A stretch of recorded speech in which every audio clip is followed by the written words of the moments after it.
자, 예, 잘 쉬셨습니까? 이 민법이요, 잘 머릿속에 안 들어오고 잘 잃어버려요. 그러니까 반복 계속 해야 합니다. 예, 반복을 많이 해야 해요. 예? 그래요? 반복을 많이 할수록 여러분들이 빨리 학교에 가까워진다는 거. 귀찮더라도 밑줄 친 거 있잖아요. 그걸 자꾸 반복하세요. 그리고 우리가 다음 주부터 첫 진도 들어가잖아요. 근데 다음 주에는요, 제가 그 5개년치 기출문제를, 5개년치 기출문제면은 200문제잖아. 그 200문제를 다 풀 수는 없으니까 그 중에서 100문제를 엄선을 했어요. 엄선을 해갖고 그걸 나눠드리면서 같이 풀어드릴게요. 왜 그러냐면은 어쨌든 간에 내용이 이렇게 나오고 그걸 맞추는데 여러분들이 초점을 쥐하거든. 득점하는데 초점을 쥐어요. 그렇죠? 그러니까 바로 공부를, 우리 의사표시장을 공부했어. 의사표시에 관한 5, 6문제 풀어보고, 대리에 관해서 공부했어. 그러면 또 7, 8문제 풀어보고, 그러면서 내 것이 되는 거거든. 여러분들 기출문제니까 그 수준으로 나오는 거거든. 그걸 두 달 동안 6월 달까지 100문제 정도를 엄선을 해서 제가 꼭 제공하면서 풀어드릴게요. 알겠죠? 그런 식이니까 다음 5, 6월 코스에서 나는 민법 실력을 올려야겠다 이렇게 마음먹어도 괜찮아요. 왜냐면은 실력이 팍 올라가요. 그렇게 하면은. 자, 우리 집합건물 소유 및 관리에 관한 법률이다. 자, 우리 집합건물법 한 문제 나오는데, 한 문제. 요것부터 알아야죠. 구분 소유권의 성립. 우리 한 개의 건물인데 소유권이 구분돼서 나눠 가지고 있는 것을 집합건물이라고 그래요. 구분 건물이라고 그래요. 이거 성립 시기가 언제냐?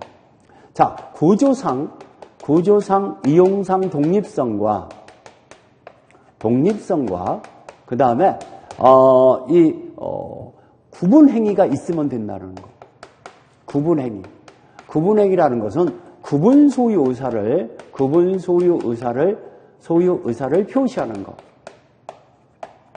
이걸 구분 행위라고 그래요. 그래서 여러분들 분양계약이 있잖아요. 분양계약이라든가 또는 우리 구분 건물로 건축 허가 신청을 했어요. 이런 것들이 구분 행위라고 해야죠. 구분 소유 의사를 표시한 거죠. 그러면은 자, 이렇게 두 가지만 갖춰지면은 구분 소유권은 성립이 된다 이렇게 보는 거죠. 자, 옛날과 같이 틀리게 구분 등기나 등록, 건축물 대장의 등록 이런 것들은 필요 없다. 이런 것들이 없더라도 구분 소유권은 성립이 된다라는 거. 등기 등록이 없어도 된다라는 거. 이게 중요한 말이죠. 이거 굉장히 중요한 겁니다. 구분 소유권의 성립은 등기해야 성립된다. 이것만 갖춰지면 된다. 그렇죠. 등기 없어도, 등록 없어도. 그 다음에 그러면 구분 건물 하면은요, 전유 부분과 공용 부분으로 나눠지죠. 여러분들 우리 아파트 33평 아파트다 그러면은 25평 정도가 전유 면적이고 8평 정도는 복도, 계단, 엘리베이터 공용 부분으로 넘어갔잖아요. 그러면 전유 부분만이 구분 소유권의 대상이죠. 이것만 구분 소유권의 대상이라는 거.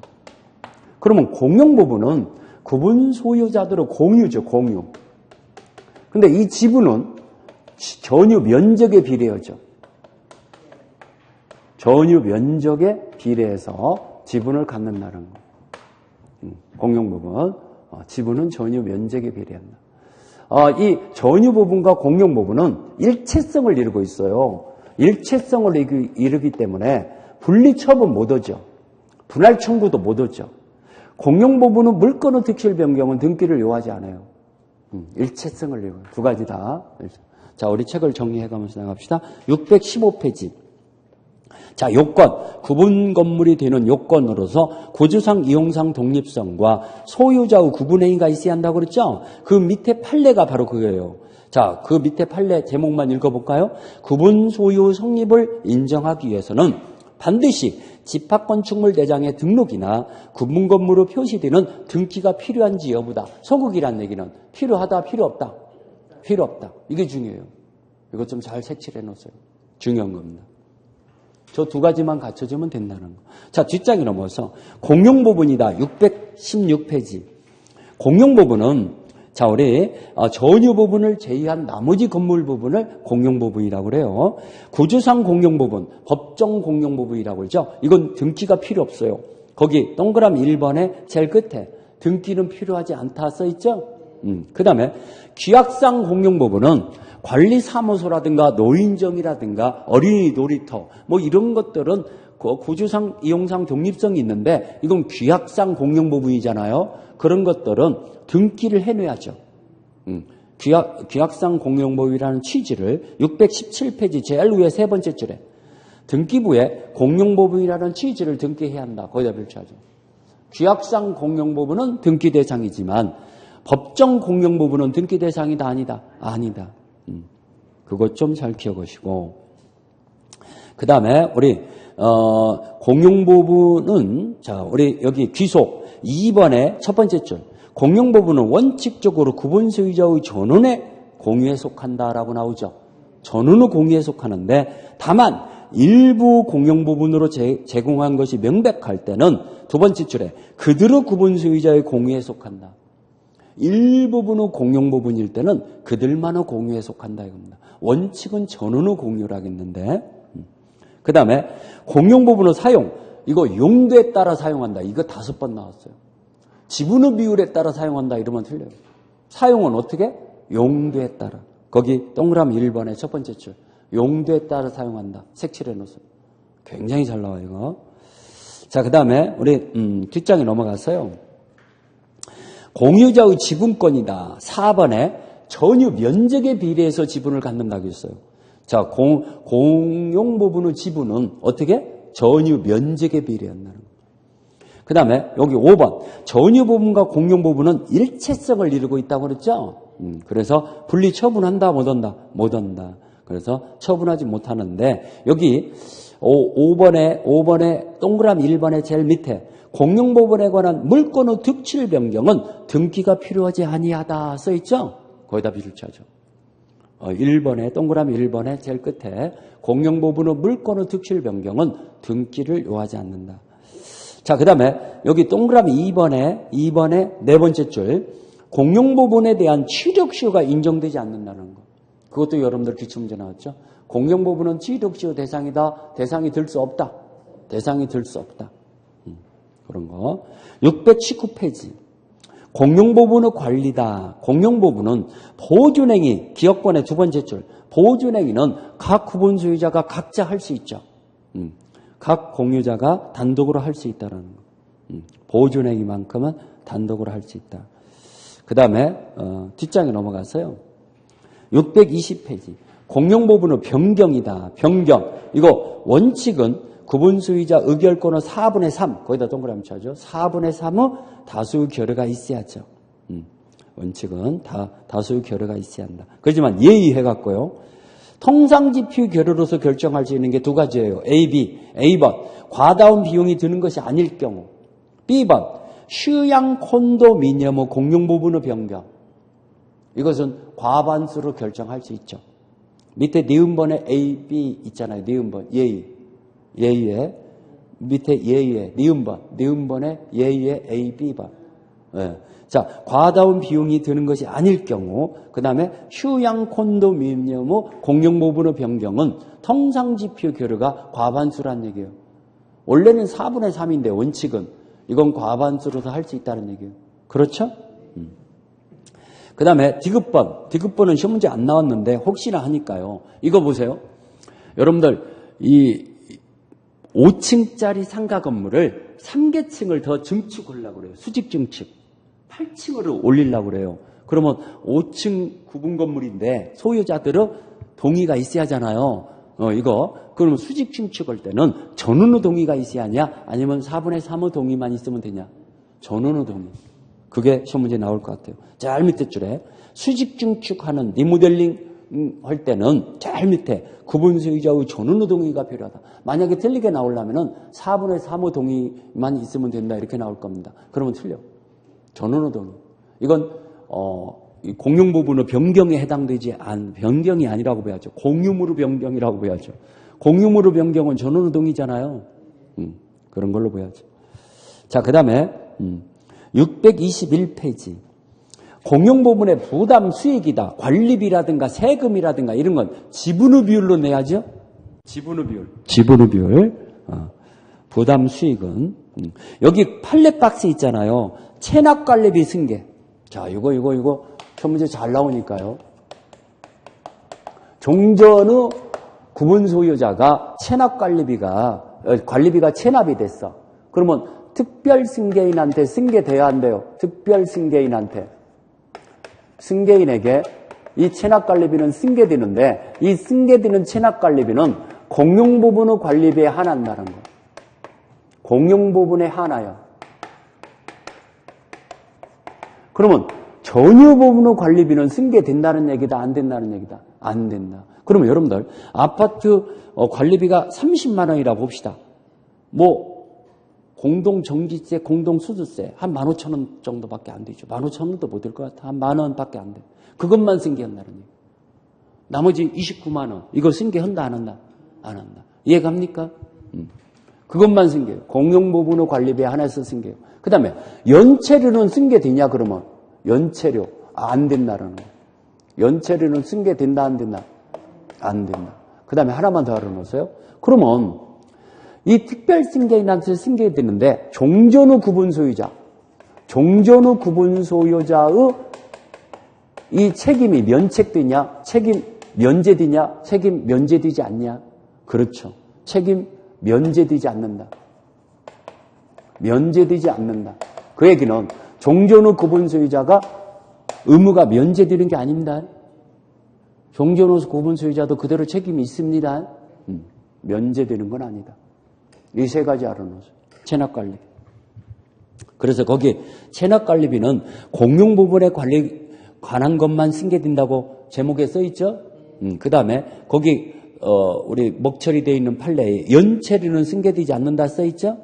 그 다음에 그 밑에 판례 박스, 제일 밑에 판례 박스에 제일 밑에 줄에 보세요. 종전 후 구분 소유자들은 체납관리비 채무가 없어졌다. 그대로 부담한다. 면책되는 것이 아니라는 얘기죠. 면제되는 게 아니라는 얘기죠. 요 세 가지를 알아놓으셔야죠. 세 가지를. 자, 뒷장에 넘어가서.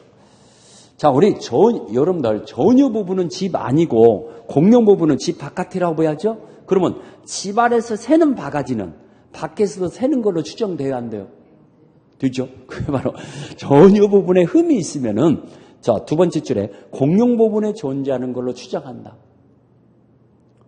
집 안에서 새는 바가지는 밖에서 새는 걸로 추정한다 이겁니다. 일체성을 이루고 있으니까. 622페이지 제일 위에 8번의 두 번째 줄. 나오죠? 그 다음에 담보 책임이다. 하자 담보 책임인데 거기 하자 담보 책임에서요. 우리 이 구주의 1항에 분양자만 책임진다. 시공자도 책임진다. 분양자, 시공자 다 책임진다라는 거. 그렇죠? 조문 위에 저기로 내용으로 봅시다. 623페이지 나오네. 623페이지에 제일 위에 매수인에게 불리한 특약은 효력이 없다. 이거 강행 규정이라는 거 동그라미 치고. 그 다음에 2번에 분양자 이외 시공자도 책임을 지도록 규정하고 있다고 나왔죠? 분양자만 책임진다. 시공자도 책임진다. 시공자. 그 다음에 동그라미 3번. 자, 우리 하자담보 책임은 이 동그라미 3번의 네 번째 줄. 현재 집합건물의 구분 소유자에게 귀속한다. 하자담보 책임의 추구권. 하자담보 책임을 물을 수 있는 권리는 현 구분 소유자에게 귀속된다. 분양권이 양도가 되는 경우 있잖아요. 그러면 양수인에게 넘어간다는 얘기죠. 그 다음에 4번에 동그라미 4번의 네 번째 줄. 이 집합건물이 완공된 후에도 이 분양 목적물의 하자로 인해서 목적 달성이 불가능해요. 그럼 분양계약을 해지할 수 있다. 거기 해제에다 동그라미 좀. 목적 달성이 불가능할 때는 분양계약을 해지할 수 있다 없다? 있다. 그 다음에 5번에 자, 이 하자담보 추구권은 입주자 대표의 5번의 두 번째 줄. 입주자 대표에게는 손해배상 청구권이 없다라는 거. 입주자 대표에는 손해배상 청구권이 있다 없다? 없다. 그 다음에 우리 6번에 동그라미 6번에 자, 여러분들 5년 임대 후 분양 아파트 있잖아요. 그러면 하자담보 책임의 기산점은 출발점은 임차인이 인도받았을 때부터 출발점이냐, 분양받았을 때부터 출발점이냐. 분양 시점부터다 하면 틀려. 인도받았을 때부터. 6번에, 동그라미 6번에 두 번째 줄. 인도받은 시점부터 하자담보 책임의 제척기간이 진행한다. 거기다 필자죠. 기산점이라는 얘기는 출발점을 얘기해요. 인도받은 시점부터다, 분양 시점부터다.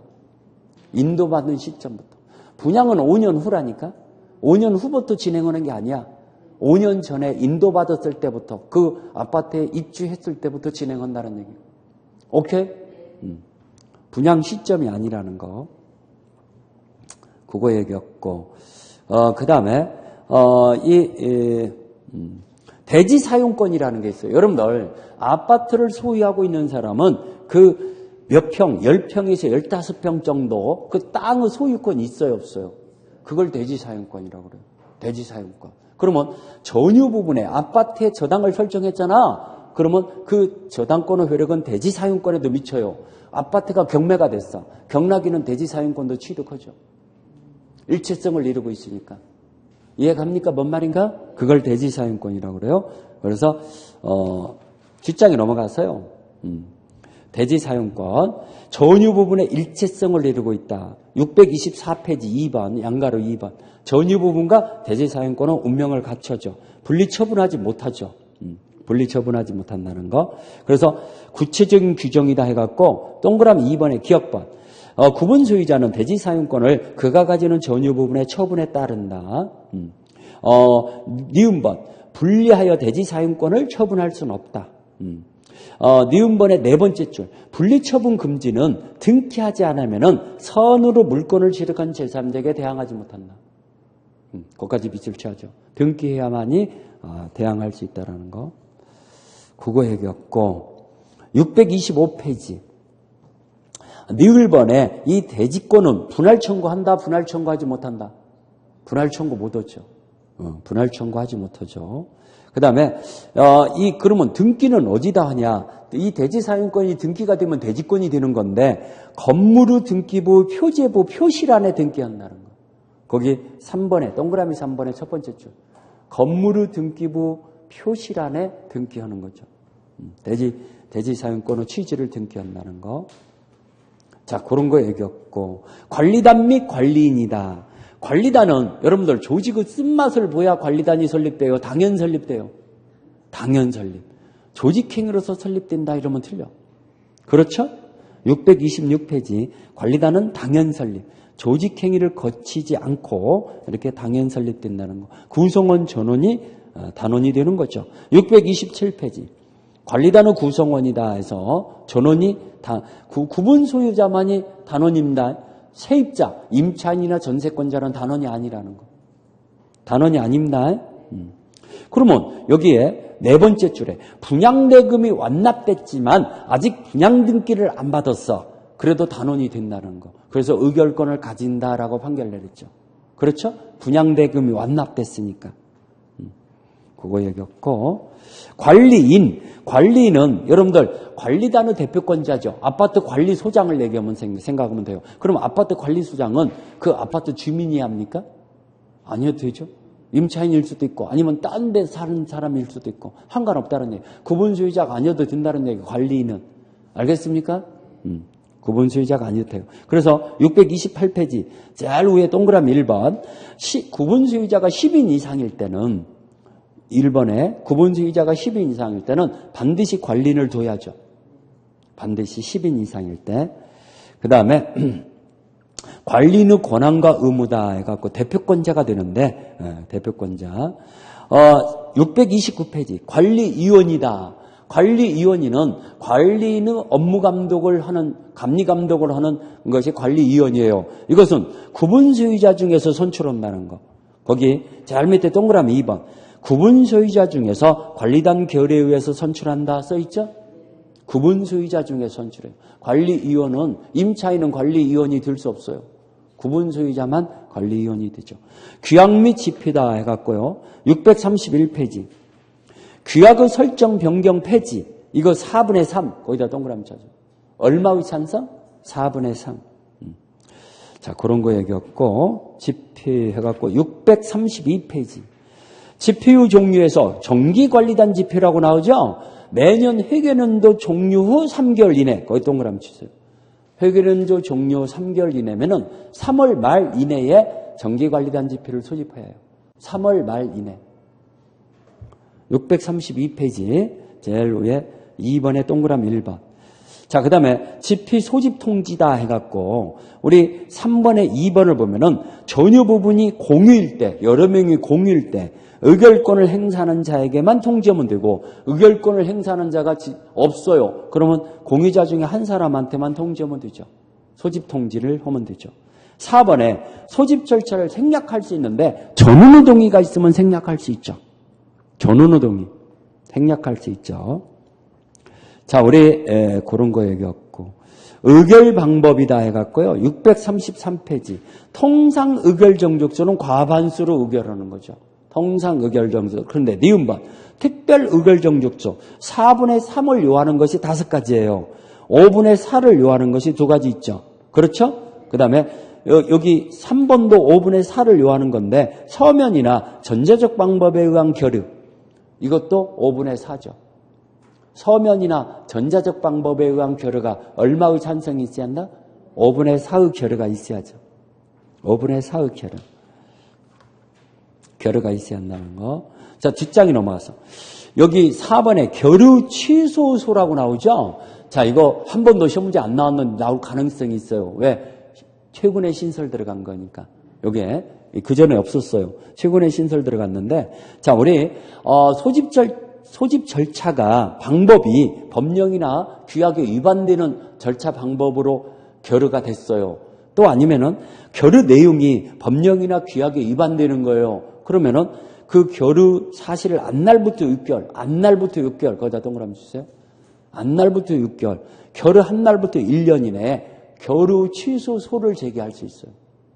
만약에 나온다면 그 기간이 나올 것 같아요.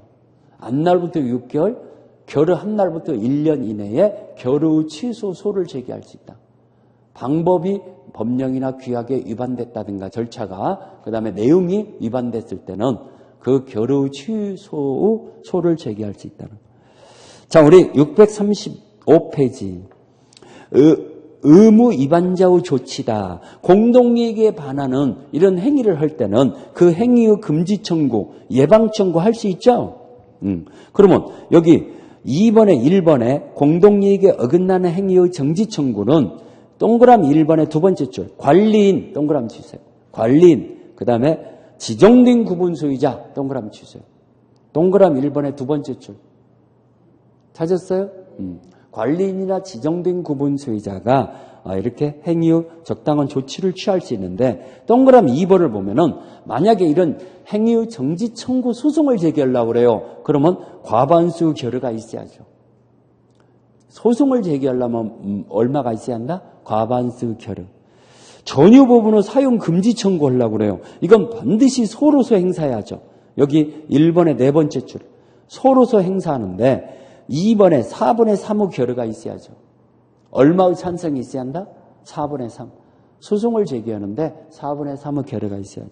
뒷장에 구분소유권의 경매 신청, 경매 명령 청구를 할 수 있는데 동그라미 2번에 법원에 4분의 3의 결의를 얻어서 청구해야죠. 4분의 3의 결의를 얻어서.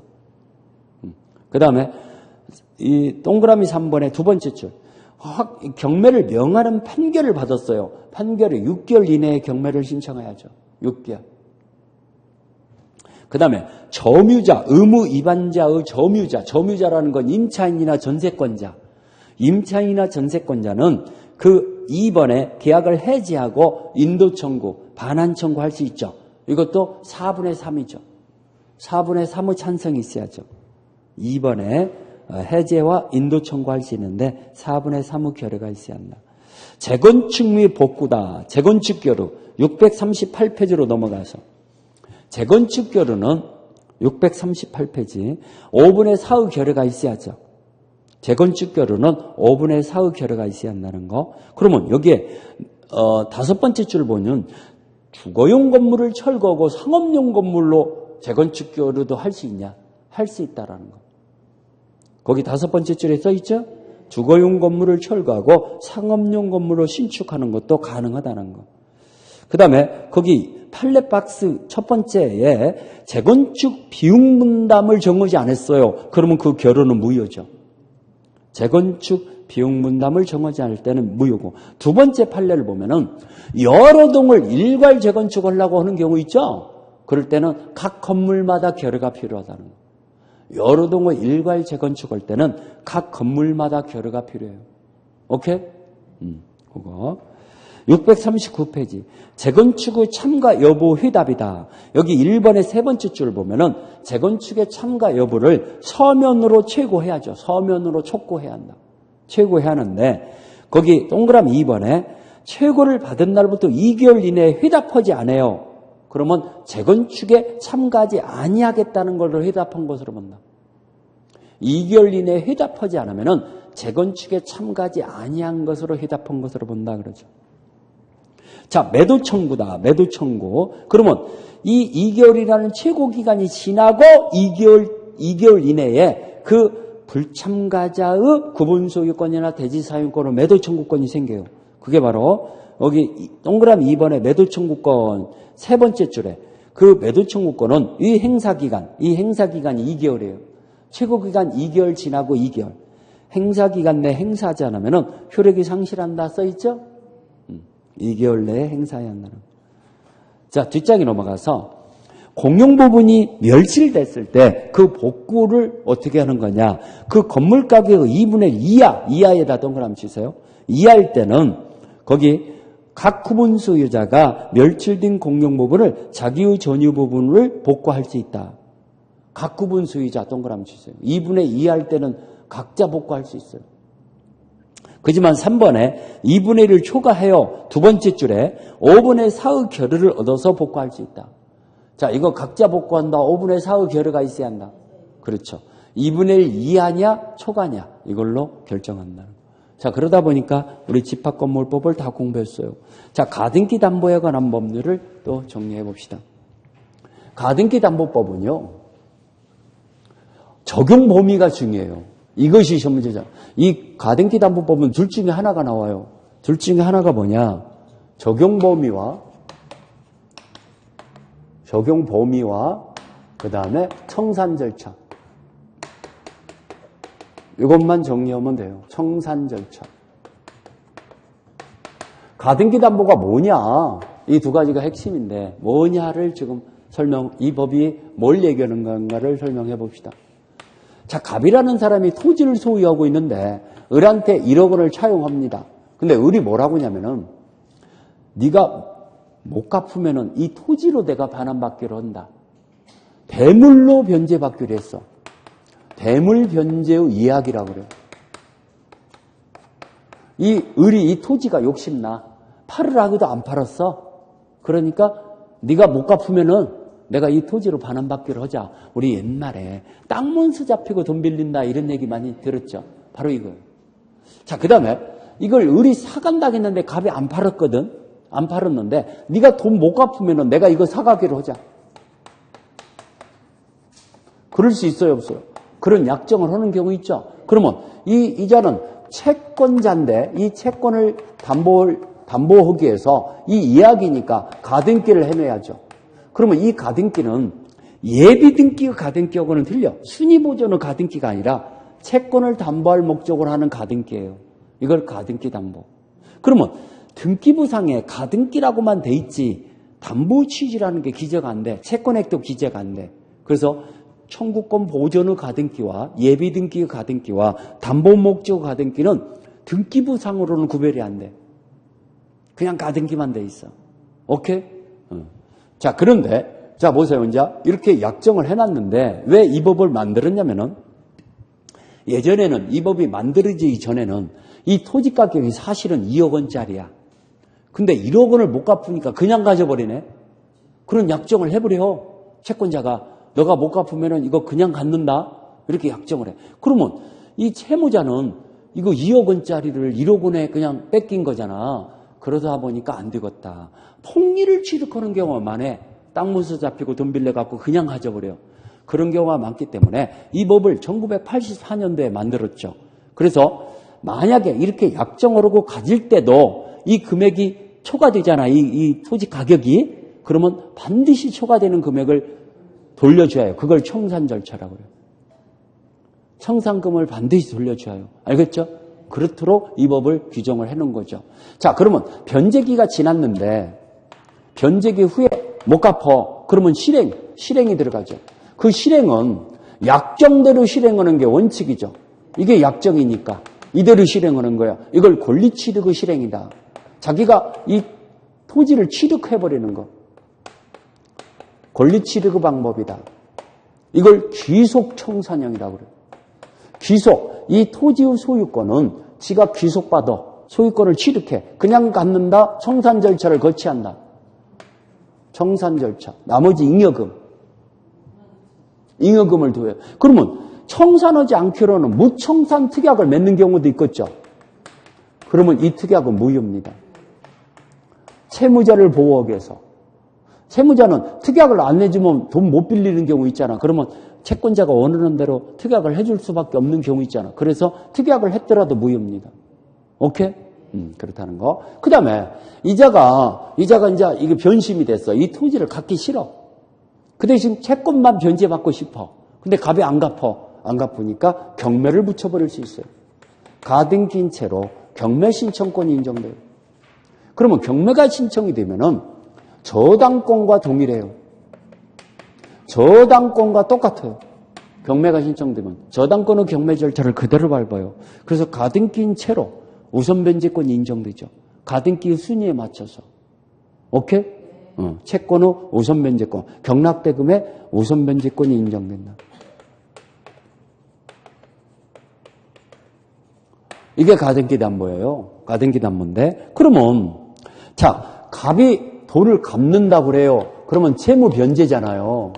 채무 변제와 이 등기를 말소를 청구하려고 그래요. 가등기의 말소 등기. 이거 동시행 관계냐 이겁니다. 동시행 아니다라는 거. 아니에요. 시험 문제 잘 나와요. 채무 변제가 선이행이죠. 이게 선이행 의무죠. 그러면 너 이거 말소해 줄 때까지는 나 돈 못 줘? 라고 못 한다는 겁니다. 오케이? 먼저 돈을 갚고 말소 청구해야죠. 그럼 뭐가 동시행 갚니까? 나중에 청산 절차를 밟아갖고 청산금을 돌려주고 소유권 취득해야 해요, 안 해요? 가등기 갖고는 소유권 취득 못 하잖아. 그러면 청산금 지급과 이 소유권 이전 등기는 동시행 관계다 그러죠. 이게 동시행 관계예요. 오케이? 청산금 지급과 소유권 이전 등기가 동시행 관계. 그러면 이런 경우도 있어요, 또. 아예 채권자 앞으로 등기를 맡겨놓고 돈을 빌리는 거. 자, 갑이라는 사람은 이 토지를 아예 을이라는 채권자에게 소유권 이전 등기를 해놓고 그러고 돈을 빌리는 거. 1억 원을 빌리더라 이겁니다. 그러면 소유권을 양도한 거잖아요. 양도하는 형식으로 하는 담보예요. 이걸 양도담보라고 그래요. 이걸 뭐라고 부른다? 양도담보권. 그러면 갑을 뭐라고 하냐면은 양도담보 설정자라고 그러죠.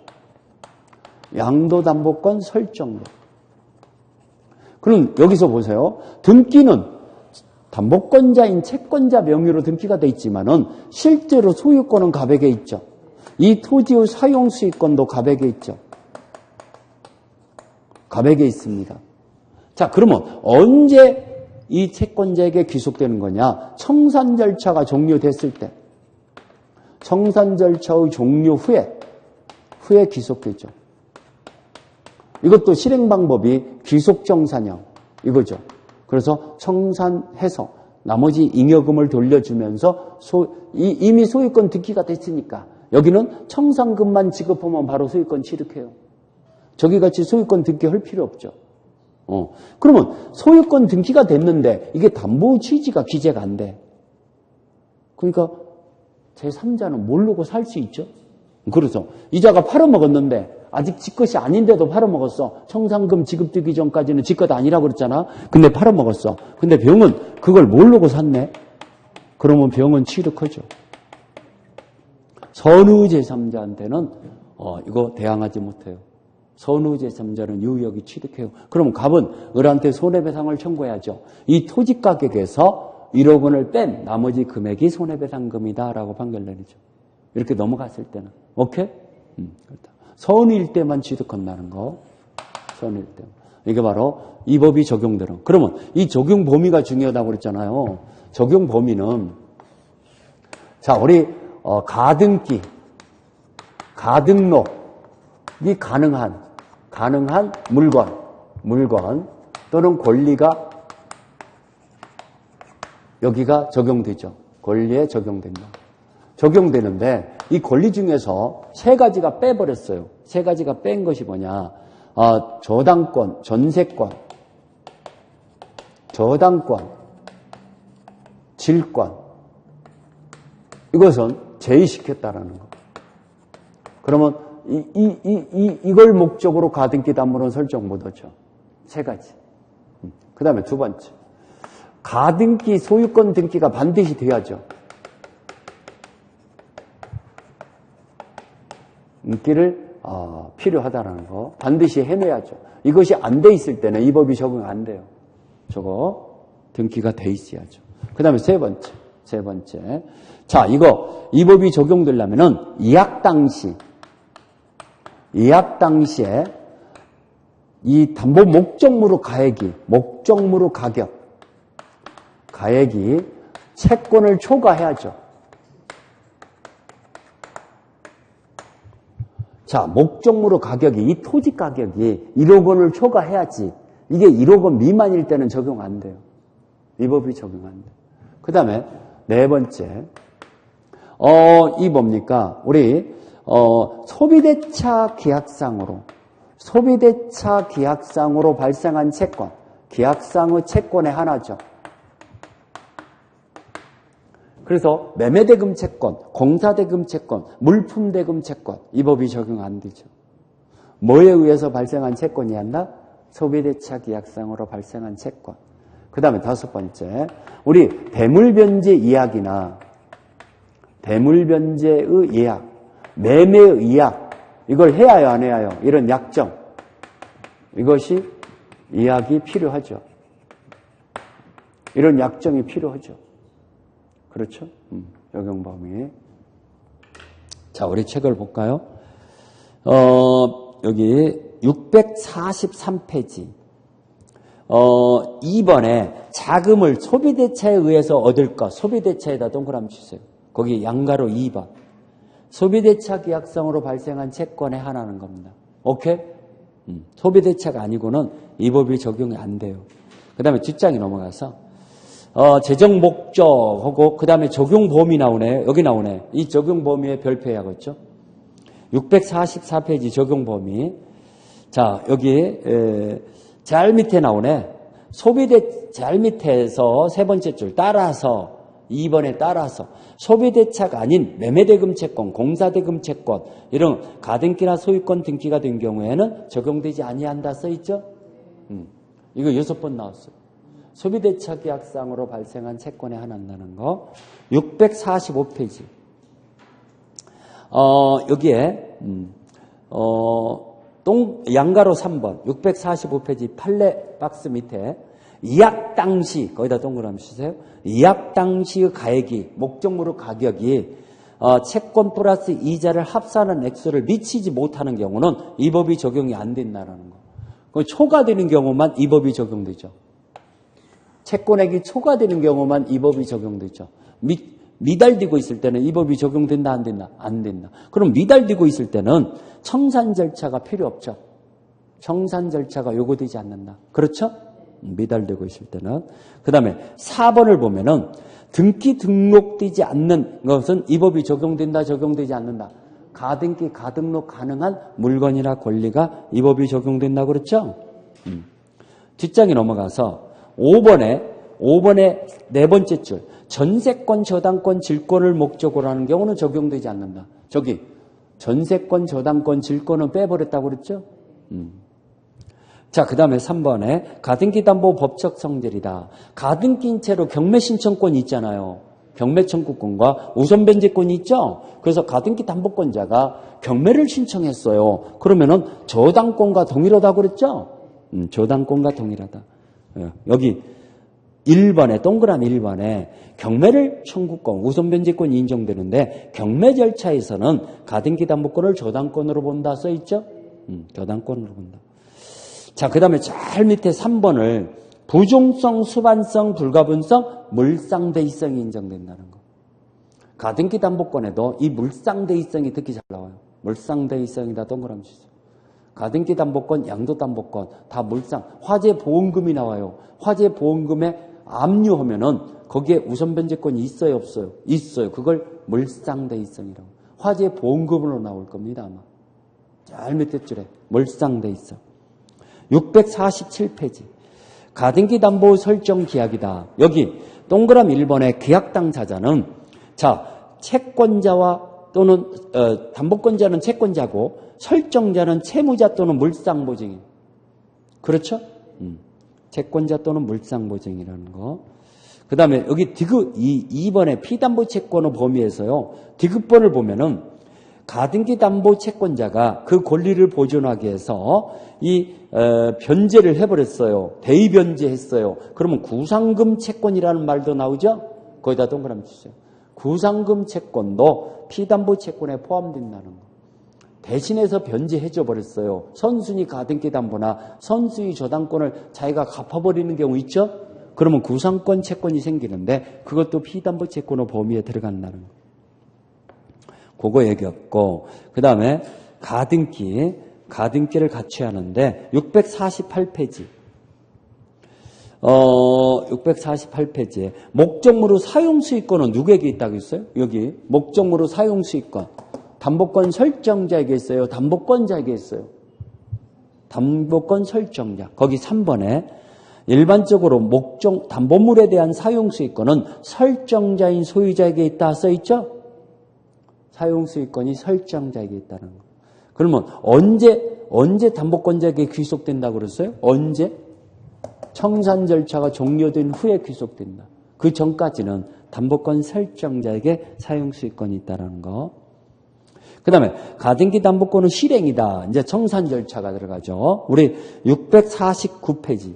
경매에 의한 실행을 공적 실행 방법이라고 그러죠. 그러면 여기 1번의 네 번째 줄. 가등기 담보권은 그 경매, 매각으로 인해서 다 소멸하죠. 경매가 되면 다 소멸합니다. 매각으로 소멸한다. 그 다음에 권리취득에 의한 실행. 이게 바로 귀속청산이요. 사적 실행 방법이죠. 귀속청산이요. 여기 사적 실행 방법으로 팔렛박스에 처분청산이란 말이 나오죠. 그게 3번 나왔는데 이건 인정되지 않아요. 귀속청산형만 인정돼요.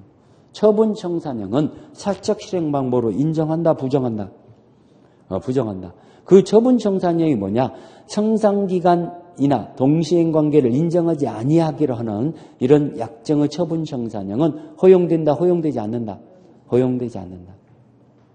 그런 거. 뒷장에 넘어가서. 그러면 이제 여기 그 체크 플러스 해서 나오죠. 변제기가 경과했어. 지금 청산 절차를 보고 있어. 실행 통지를 해요. 청산 통지를 해요. 청산 기간이 얼마가 지나요? 그 박스 2개월. 그러면 2개월이 지나고 청산금 지급과 본등기 이전은 무슨 관계라고 써 있어? 동시행 관계. 그게 박스로 한눈으로 볼 수 있도록 정의해놨죠. 그 다음에 여기 니은번이 굉장히 시험 문제 잘 나오죠. 채권자는 청산 통지 후 청산 금액에 다툴 수 없다라는 거. 이거 색칠했어요. 굉장히 잘 나와요. 이거 여러 번 나왔어요. 자, 청산 통지를 이거 보세요. 이 토지 가격이 얼마라는 걸 평가를 누가 해야 하냐? 채권자가 해요. 그러면 채권자가 평가를 해서 청산금이 나머지 잉여금이 얼마 남았다고 통지하죠. 그 통지한 금액에 대해서는 구속력이 생겨요. 자기가 이랬다 저랬다 하면 안 돼. 다툴 수 없어. 그러면 선생님, 이 사람이 주관적으로 평가하는데 너무나 저렴하게 평가할 수도 있지 않습니까? 2억 원짜리를 1억 5천만 원이라고 하고 5천만 원밖에 안 된다 남는 거 이렇게 할 수도 있지 않습니까? 그렇게 평가하더라도 청산 통지는 유의한데 객관적 평가 금액을 지급받을 때까지는 소유권 취득 못해요. 그러니까 객관적 평가 금액이 지급될 때까지 본등기가 넘어갔다 하더라도 무효예요. 이해갑니까? 그래서 거기 그러면 청산통지의 상대방은 누구냐? 동그라미 2번에 니은번. 청산통지는 채무자, 물상보증인, 제3취득자한테 다 통지해야죠. 니은번. 모두 통지해야 합니다. 그런 거 얘기했고 652페이지. 이제 청산 의무가 있고 청산금을 지급해야죠. 지급해야 하고 그런 거 얘기했고 여기에서 잘 밑에 니은번을 보면은 이 목적 부동산의 가액에서 나머지 잉여금을 뺄 때 선순위의 담보권의 채권액은 다 고려해야죠. 포함시켜야죠. 그렇지만 후순위 권리의 담보권은 포함시킨다, 포함시키지 않는다. 그렇죠. 거기 니은번에 목적 부동산의 가액에서 공지할 것은 피담보 채권액뿐만 아니라 선순위 담보권의 채권액, 선순위 대항력 있는 임차권의 보증금 다 포함시켜서 공제해야죠. 지가 승계해야 하니까, 지가 안고 취득해야 하니까. 이해가죠? 그렇지만 후순위 권리자는 채권액은 고려할 필요가 없다 써있죠? 그거. 자, 653페이지. 청산금의 면제 특약이다. 이거죠, 이거. 무청산 특약. 거기 두 번째 줄에 무효이다 써있죠? 무청산 특약. 제일 위에 두 번째 줄. 여기 무청산 특약은 뭐다? 무효이다. 제일 위에 두 번째 줄. 무효이다. 자, 그거. 그 다음에 청산금 청구권자다. 채무자, 물상보증인 제3취득자, 후순위 권리자가 청산금 청구권자인데 여기 4번. 무지하게 잘 나와요. 4번 별 배웠어요. 동그라미 4번. 이거 몇 번 나왔죠. 자, 이거 이 선순위 가등기 담보가 선순위고 후순위 저당권이 있다 이렇게 나와요. 2순위 저당권이 있어. 근데 이자가 가등기 담보에서 본등기를 하게 되면은 이 저당권은 직권 말소가 돼요. 그러면 돈도 못 받았는데 없어지잖아. 그러니까 이 사람이 청산금을 받을 형상금 청구권자가 돼. 오케이? 그러면 청산금 청구권자인데 청산금이 1억 원은 돼야 하는데 5천만 원밖에 없다 그래. 너무나 저렴하게 평가해버렸어. 그러면 이자는 다툴 수는 없어. 이의제기는 못해. 이의제기는 못하는데 자기가 마음에 안 들잖아. 그러면 자기 채권의 변제기 도래 전이라도 경매를 붙여버릴 수 있어. 그러면 경매를 이자가 신청하잖아요. 이자는 귀속정산형 못해. 이 토지 못 가져. 경락대금에서 우선 면제만 받을 따름이에요. 그게 4번 얘기죠. 4번 밑줄 치세요. 후순위 권리자는 청산기간에 한정하여, 거기다 동그라미 치세요. 청산기간에 한정하여 자기 채권의 변제기 도래 전이라도 경매를 청구할 수 있다 없다? 있다. 시험 문제 무지하게 잘 나옵니다. 이거. 자기 채권은 이게 청산이 너무나 마음에 안 들어. 너무나 형편없이 저렴하게 평가했어. 그러면 이 후순위 권리자가 경매 붙일 수 있다 없다? 있다. 어느 기간에 하나요? 청산기간 내에 하나요. 2개월. 2개월이 청산기간이에요. 그 2개월 내에 하나요. 자기 채권의 변제기 도래 전에도 경매를 붙일 수 있다는 거. 그거. 자, 채무자 등의 말소 청구권이다. 잘 밑에 네 번째 줄에. 자, 이거 보세요. 이제 돈을 갚으면서 아직 청산금 지급되기 전에는 아직 소유권 넘어간 게 아니잖아. 그러면 돈을 갚으면서 이 등기를 말소 청구할 수 있잖아. 이 소유권 등기 말소 청구할 수 있죠. 그럴 때 안 되는 예의가 두 가지 있어. 이미 변제기가 10년이 지나버렸어. 잘 밑에 네 번째 줄에. 변제기가 10년이 지나거나 선의 제3자가 소유권 취득했어. 여기. 이미 이 사람이 소유권 취득했어. 그러면 이거 말소 청구 못 하죠. 손해배상만 청구해야 한다고 그랬죠? 변제기가 10년이 경과하거나 선의 제3자가 소유권을 취득했을 때는 말소 청구할 수 없다 써있죠? 자, 이 10년이라는 기간은 뒷장에 놓은 게 제일 위에 줄에 제척기간이다 써있죠? 제일 위에 줄에 10년이라는 기간은 무슨 기간? 제척기간. 자, 그런 거 얘기했고. 자, 우리 나머지는 뭐 다 이제 얘기가 된 거네요. 그래서 가등기 담보도 이렇게 정리했어요. 다시 한번 정리해 보면은 적용 범위 이게 중요하다고 그랬어요. 적용 범위 특히 소비대차 계약상으로 발생한 채권이 한다는 거, 예약 당시 목적물의 가격이 초과해야 한다는 거, 미달되면 이 법이 적용 안 된다는 거. 오케이? 이런 것들이 중요한 거죠. 그 다음에 가등기 형식으로 하는 담보와 소유권 이전 등기하는 형식으로 하는 담보가 있어요. 그래서 이걸 가등기 담보라고 하고 이걸 양도 담보라고 그래요. 이 법이 다 적용돼요. 이걸로 나오든가 이걸로 나오든가 둘 중에 하나로 나와요. 오케이? 근데 청산 절차가 다 똑같죠? 똑같아. 그래서 청산 절차를 거쳐서 청산 통지를 하고 2개월이라는 기간이 경과돼서 청산금을 지급해야만이 소유권을 취득하게 된다는 거. 오케이? 그런 거. 자, 우리 조금 쉬었다가 이제 실명법 마지막 하나 남았네요. 그렇죠? 그래서 실명법을 정리해 보시죠. 좀 쉬었다가.